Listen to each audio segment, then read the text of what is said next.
Good morning, Jacob here from Ripe House again, and we're doing another deep dive session with an industry expert, someone who we've followed and worked with for quite a few years now through API magazine when we were operating that, and you've provided a lot of great content to us. And Anna, the editor over at API magazine, has a great working relationship with you with the insights that you're able to provide, Finn. So I'm privileged today to introduce Finn Simpson. He works in the property management area for Belle Property in the Northern Beaches. The DY area is your focus, but as you mentioned previously in this conversation, Finn, you do specialise in and have very close connections across the entire Northern Beaches area. So today we're going to be picking your brain about COVID, what it means to property, what it means to landlords, and how we can actually, I guess, maximise the chances of successful tenancies and increasing those rents in this time. So thanks for joining us. No problem. Thanks for having me. My pleasure. Really good. And how are Belle Property going in the Northern Beaches area? What sort of news from your perspective? Yeah, it's been pretty good. We've got quite a few sort of big agents with us, more on the sales side as well. So we've got quite a few, REB top 100 agents in our network here, and also in the Belle network itself, we've got quite a few top 10 agents there across the country. So we're doing pretty well. I think the sort of mantra is if you're good at your job, if you're a good agent, you're proactive. It doesn't matter if it's going up, down, sideways. The good agents are always going to go well. So I think that's what we're experiencing here, because the optimism in our office is not shared, I think, by many people. So we've got a lot of people actually from the property management side of things coming to us because they felt that their agent was a bit pessimistic. I suppose. Okay. We're experiencing. Right, so you're optimistic. Wonderful. Yeah. Well, I mean, I suppose the optimism just comes from the results we've been getting. And in the last sort of couple of months, we've got a lot to be optimistic about. So that's good.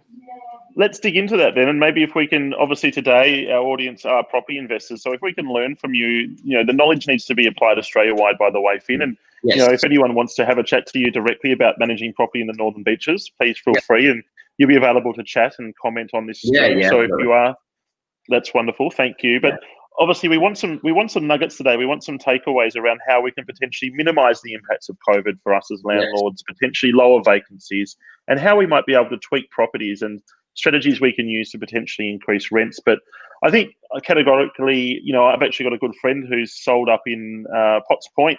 He sold his apartment. He thrives and loves that inner city lifestyle, and he's moved up to the Avalon area already. Okay, so this is sort of something where he wanted a little bit more space, and he wanted to get out of the hustle and bustle because of COVID. So we've done a lot of research lately around the sea and tree change phenomenon and population shifting, and the Northern Beaches is in line to benefit from what we're seeing from a research perspective. So that's probably a separate conversation. But look, I think today, and obviously in light with where we stand, so Melbourne's obviously in lockdown. Sydney's, cases are starting to spike slightly, but still holding relatively well. What are we seeing on the ground as some techniques that landlords can use to attract a wider range of people potentially applying for their properties?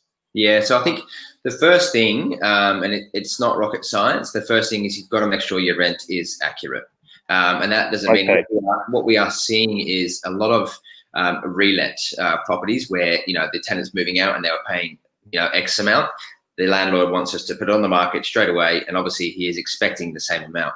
So you've got to make sure you're accurate. Now, if you've got a good property manager or leasing consultant, they should obviously be coming to you with this information. But if you are self-managing or looking to, you don't have one yet and you are looking in the area, it's more crucial than ever right now to get your rent, to make sure it's accurate. So that means you've got to do your research. You've got to see what's on the market and also see what's leased recently. So you may have to dig a little deeper, do a few phone calls, because at the end of the day, your property is not in the market in isolation. There's the buyers are looking at a lot of other things. You got to look at your competitors, and your competitors are your similar properties that are elsewhere. So first things first, the most important thing is to make sure that rent is accurate, and we're actually getting good results.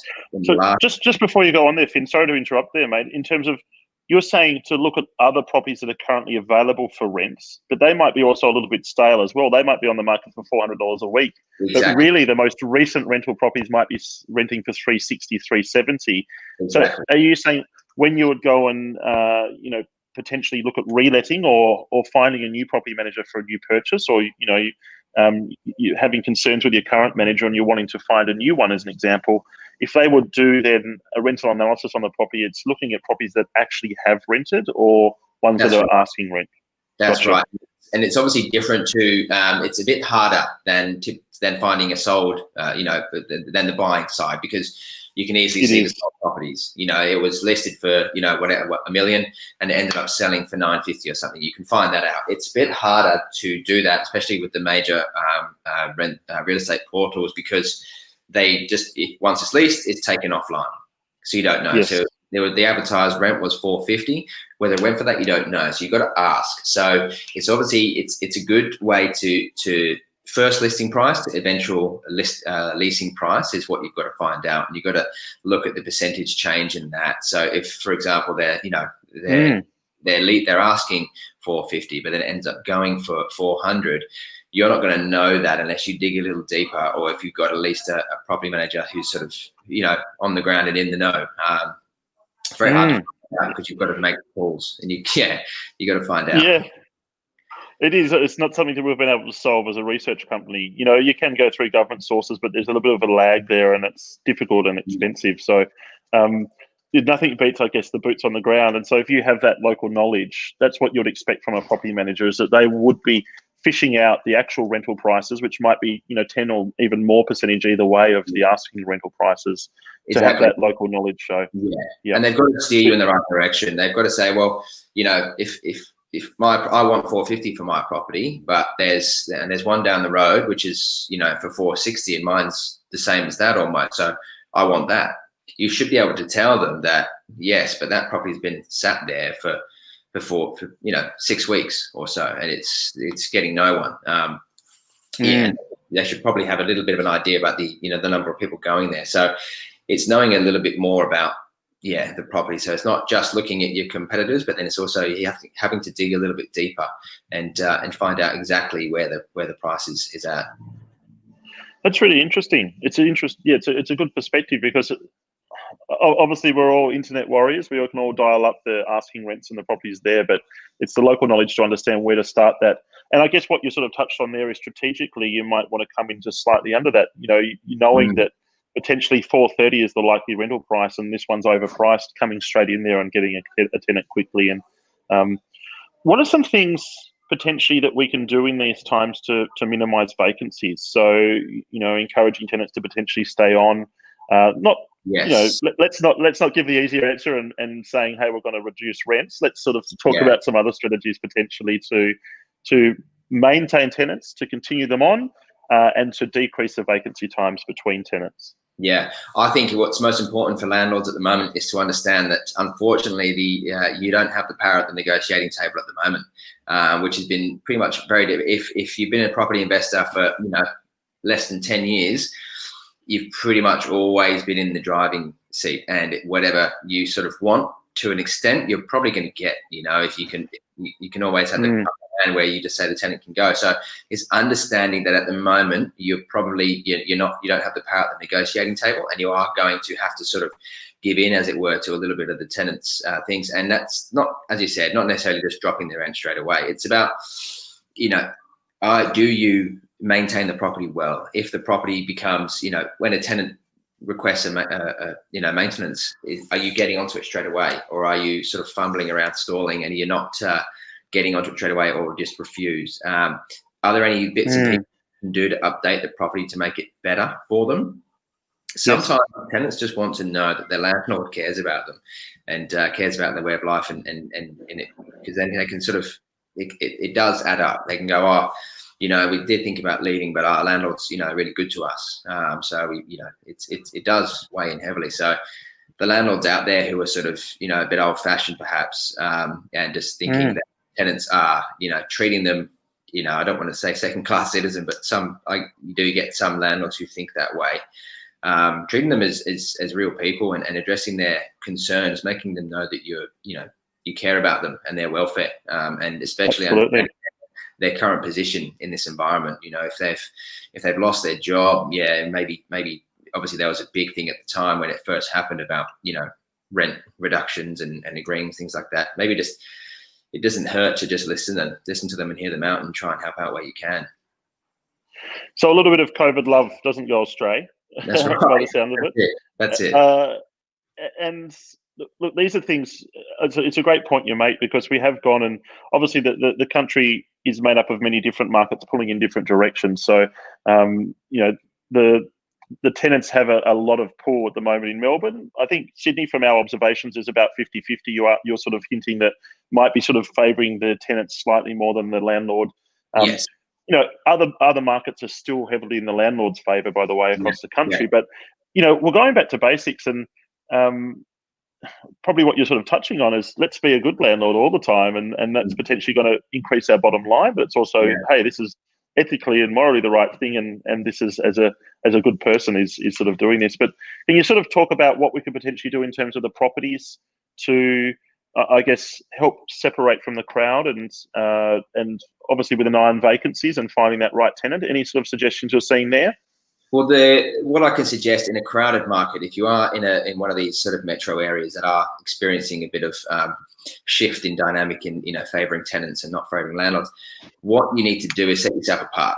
Now, in the market, if you are looking for a tenant, so I would recommend updating your property where possible, giving it a fresh new look. I would take this time. I don't know, money's tight right now, but it's also a good opportunity if you are expecting, you know, a 4-week vacancy to find a new tenant. Make the most of it.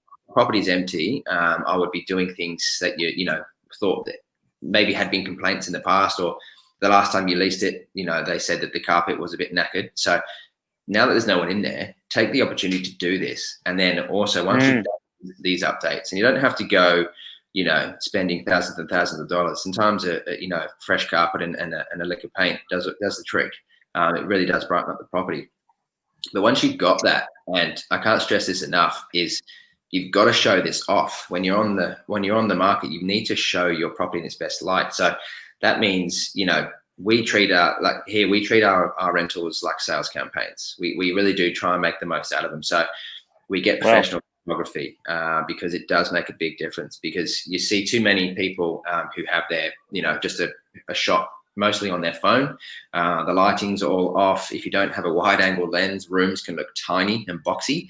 They don't do floor plans and things like that. These things really, really make a difference, because if you got one property and they're both exactly the same, but one's, you know, taken photos on a phone and one's, you know, presented really nicely, it's got the professional photos, it's got the floor plan, it's got professional copywriting. If they're both absolutely, who's going to get all the inquiry? And then get the really important point. Yeah, because what we try and do, me personally, I actively will try and negotiate rents upward if possible. And that's only possible if I've got numerous applications to go off. If I've only got one application, I haven't really got much bargaining power. But if I've got 7, which is not unusual at the moment when we present a property really well, there's reasons there, and you can tell people are really, really wanting it. There's every expectation that I'm going to try at least to get the rent up. Yeah, right. Okay, so you're not afraid with an advertised rents publicly to be able to have a private negotiation. No. You know, well, obviously you're protecting and you're representing the landlord, but you probably just touched on it there quickly. So I guess using this time, you know, the time between tenants or vacancies, which might have slightly increased in some areas, to go back and actually look at a portfolio, look at those properties and value add. So, you know, freshening up the property, a lick of paint, new carpets.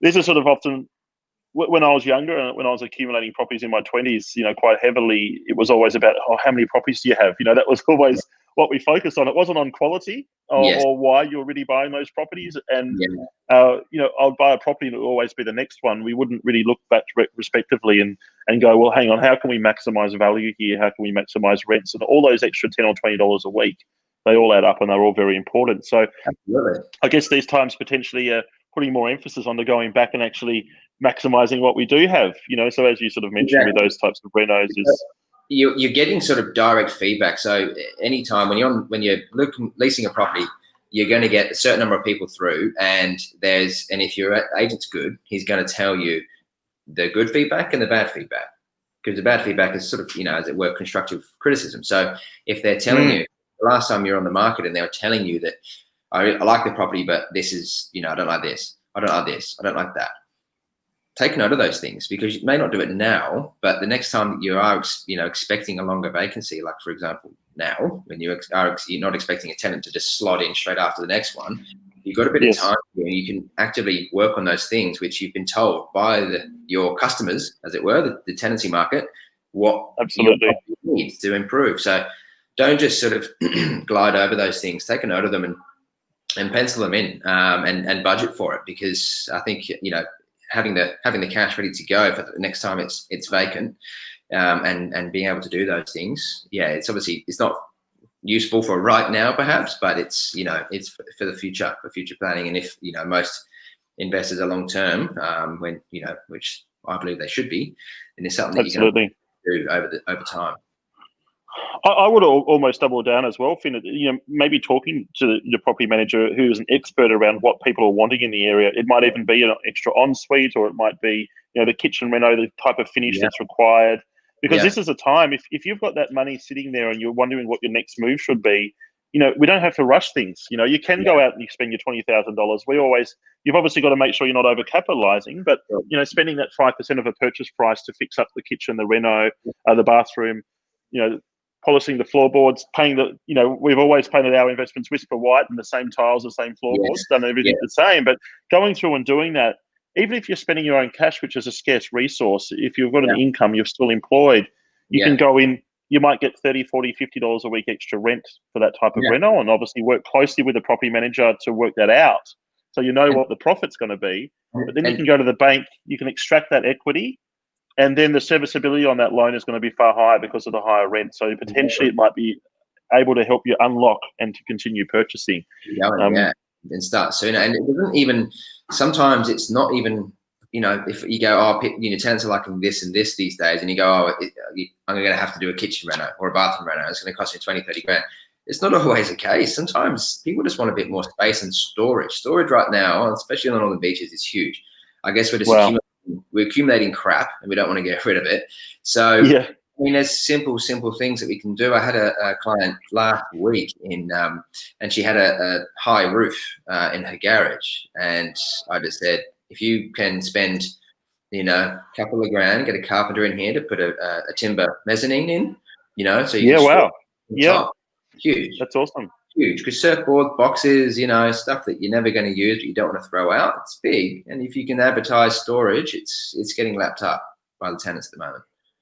So that's awesome. So talk to, even if you are considering the reno, the tenants sort of coming up, talk to the property manager, engage with them, strategize around spending that money, getting the best bang for buckets. The key thing is, if you can get a multiple, what you spend $5 grand, you potentially put $10,000 value on the property. But also, if you're getting $20 or $30, extra week of rent because of these small little tweaks that you're making to the property, that's what helps you unlock finance. That's the name of the game at the moment.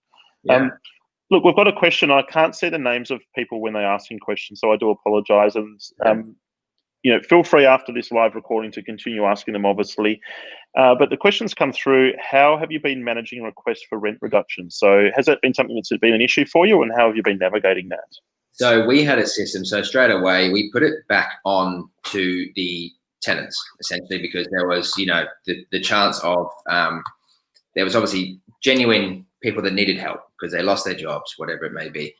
Then there was a small percentage of people who were, opportunists, and just recognizing that they could probably get away with a bit of a rent reduction here. So what we did was we had pretty much overnight, we just generated a system where we had a set form that we sent out, and as soon as somebody requested a reduction, we sent this back to them, and they had to fill out this form, which was, not overly comprehensive, but comprehensive enough that we could understand everything. And in that, it needed to have, written documentation from their employer or whatever it may be, showing that they've actually lost income or lost hours or lost their job. Then it needs to go back to us, and then it would enter negotiation with the landlord. So what we found is that we weeded out, I would say, 20% of inquiries of requests straight away. They just never replied to us. we're putting together either they put it into the too hard basket and went, you know what, we haven't lost that much income, we're not going to bother, or they were opportunists and they couldn't back up what they were saying because we didn't there was no need for us to drop rent if they didn't, lose income. And then it was a negotiation then with the landlord. Obviously, the government sort of kept it at arm's length and left it up to the individuals to discuss themselves. So we then just went back and had the discussion with the owner and said, this is the story. And we try and sort of work something out. And we put it on a 4 week only. So if we reduce the rent, let's say we reduced it from average rents around here is about $650. So let's say we reduced it by 10%. We would then only do that reduction for 4 weeks only. We would then come back to it and they need to again show what they've sort of done in the meantime to change, or if their position is still the same. So it almost like we wouldn't let it sort of just go. It would just be a temporary rent reduction, and we'd assess it. And then more often than not, I'm quite surprised. Quite a lot of people actually, mainly those in the hospitality industry, they got new jobs. Most people, they're proactive. They're not going to wait around. They've got just because they don't have to pay as much rent doesn't mean they're just going to not work. Like there's people out there who are proactive. They just change jobs. And they went, after that 4 week, okay, so what's the story? You went, no, we got a new job, so we're good to go. And went back up to normal rent. Other people kept going, and it was going on like that. At the moment, I think we're down to, I haven't checked the numbers, but it would be down to significantly decreased number of people who are still on reduced rents, essentially. What it was. So it sounds like, obviously, as a business, and providing business outcomes to property investors, you've treated this in a business-like way, because I've also heard stories, in the last few weeks. I talk to a lot of investors day to day, I guess, and it's been some nightmare experiences with people, taking the piss, to be perfectly blunt, because they're self-managing their properties. It's an easy mark, okay? They've just gone, look, I'm not paying the rent, and there's no processes in place. No. There's no ways to handle that, and there's no third-person intermediary, which I think is probably, obviously property managers provide a lot of value, but really an understated source of value a property manager provides is a third-party intermediary in between. There's that barrier. So the tenant can speak freely and the landlord can speak freely without fear of hurting each other. The landlord, is there as the buffer and the sort of sponge, to sort of get both opposing sides of the story, but then also be the person who upholds the law as well. Because I do hear stories of some private landlords who do skirt the boundaries of acting lawfully, and then you get some tenants who do just take opportunities where they can. So it's good to have somebody in the middle who understands what they're doing and knows the law as well. Yeah, wonderful. Well, I am aware of time, Finn. This has been very beneficial and I think informative for people watching. And please continue with the questions as we go and throughout the day, in your breaks throughout a Friday. Drop in, and hopefully you'll be around in the Facebook group. And as always, if you ever feel free to comment, and we'd love your feedback as an expert property manager, Finn. And look, we have on the ripehouse.com.au website, we have version 1 or volume 1 of your Northern Beaches landlord report. Okay. If you might be able to talk to us through that quickly, because we've got another edition of that coming out, which we'll also post and distribute. So it'd be great to find out more about that report. What does that entail? So it's a monthly report that I send out to my clients and investors looking to buy in the area. So if you are looking to buy in the area, obviously you can get I find it's quite easy to find sales data. You can look that, can find it quite easily. If you do the nice reviews, it'll tell you about the median, sales increases over the last sort of 12 months, whatever it may be.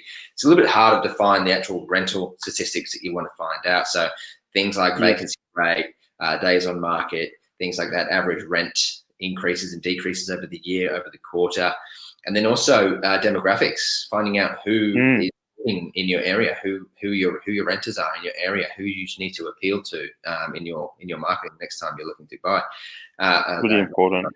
So these things that you don't normally get, I just pretty much separated up by all the postcodes on our core area here up on the Northern Beaches. So if anyone who has an investment or is looking to buy an investment, whatever it may be in the next 6, 12, 18, 24 months, it's a really good look, and you don't have to flick through the whole thing. You'd obviously, if you're looking in a particular postcode or two, you just go to them and you just find out what the story is there, because it can single out a good investment for a bad investment, and you can see that track record over the last sort of 12 months as well. So, and that is free as well. So beautiful.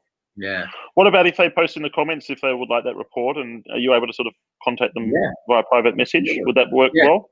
Yeah, I'll just need the email, so I'll private message them and they can put it on through. Would be great. Yeah, very good. Well, again, thank you very much, Finn. This has been great. Thank you for your time. Thank you, once again, everybody, if there's any questions, please reach out. Finn's a wealth of knowledge. Thanks, mate. Thanks for having me. Cheers. Have a great day. Bye-bye.